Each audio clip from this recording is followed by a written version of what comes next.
Another very important thing is the detail panel, which I suggest that you use quite often, especially if you're shooting in RAW. The reason why is because RAW comes uncompressed. So that means that it doesn't automatically get sharpened, where if you're shooting in JPEG, your camera automatically sharpens the image. So you want to get in the habit of sharpening. I have this magnifying loop here that I can scroll to the areas I want to focus on, but also notice you have this little target point that as you are moving the crosshair over, it shows you where you want to focus to. So if it's really out of the wrong location, you can find that area you do want to focus on by hitting this target if it's way on the other side, or again use the little hand to adjust. Now, sharpening, I'm going to zero all these out and just talk about each one. And in fact, I'm going to zoom in just a little bit more so I can see the details of her face as well here. So the amount, increasing and decreasing, I can see that it's sharpening everything.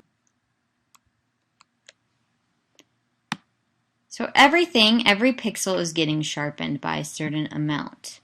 So you're going to use this control, and again, if I hold down Alt or Option, this will make this image black and white. So this might be easier for you to see as you are fine-tuning and focusing and sharpening on it. Alt is for Mac, Option is for PC. We can see a little bit better how we're sharpening and how much we're sharpening. So you have the amount here, but then you also have radius. Radius has to deal with how many pixels are being affected around each other. So if I hold down Alt again or Option on PC, whatever is grayed out are the areas that are not being as sharpened as the black and white. Those edges are being sharpened. So we can see we can have those edges more or less becoming sharpened, so you have control over that as well. And then detail. Detail is the same thing, where then after you pick how many radius, so this is 2.1 pixels radius that you're working with, then how much of that area is going to be sharpened. So if I go all the way to the right or to the left, we can see it's just working on those edges that we have pointed out and sharpening them. Now this looks really horrible. That is because I'm sharpening, and I'm going to move down the radius and the detail a little bit.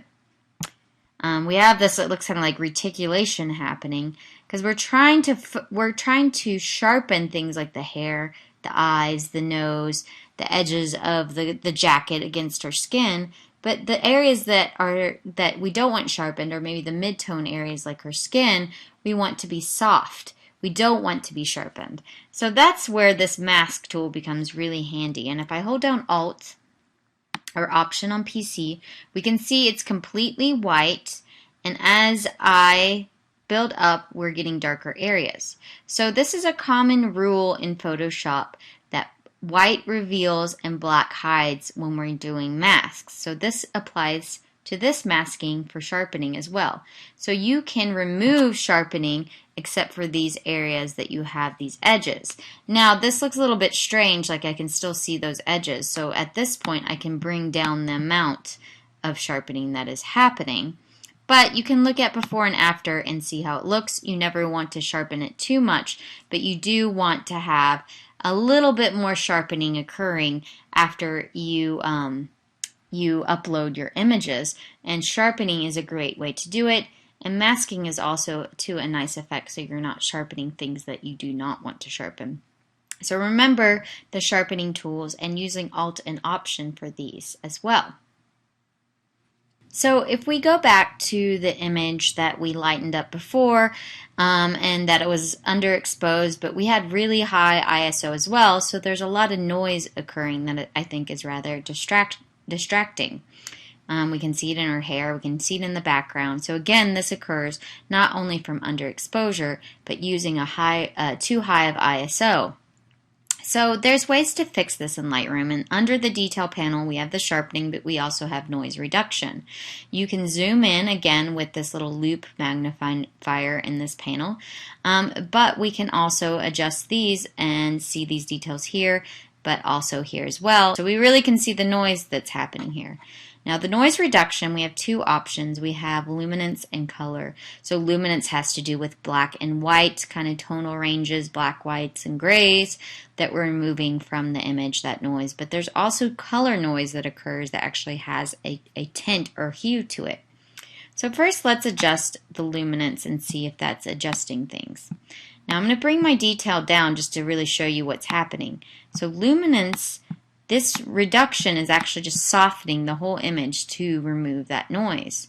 So of course this looks ridiculous when you completely soften the image and you don't have enough sharpness. So you want to find a point, like a middle ground, where maybe the noise isn't completely gone but it's not too soft. But we also have this detail tool that brings back the sharpness of the edges. So between the detail and the luminance, you can soften the image to remove majority of the noise. You also have contrast, and again, if I hold down Alt Option, it does make it black and white if it helps you to see a little bit more what you're doing. But the contrast is adding more of a contrast edge along the highlights and shadows, like where the edges are, like say her nose or the features on her face, and things like her skin. What we're talking about with sharpening can apply to the noise reduction too. So luminance, this completely softens the whole image. Detail brings back where those edges, those highlights and shadow edges are occurring, and bringing that sharpness back. And contrast is also working along with detail to add those that sharpness back to the whole image. Now you may see we've removed luminance, so any of those black and white or noise that's occurring, but it looks like we still have some color noise that's occurring. So then we go to our color noise reduction. So again, I'm going to bring these all down, and I am going to work on trying to smooth these out. And then you also have the option of detail in where there's color noise and smoothness as well. If I go back to fit, this image is looking much better. But again, you don't, just like sharpening, you don't want to overdo the noise reduction as well. We can see the before and after.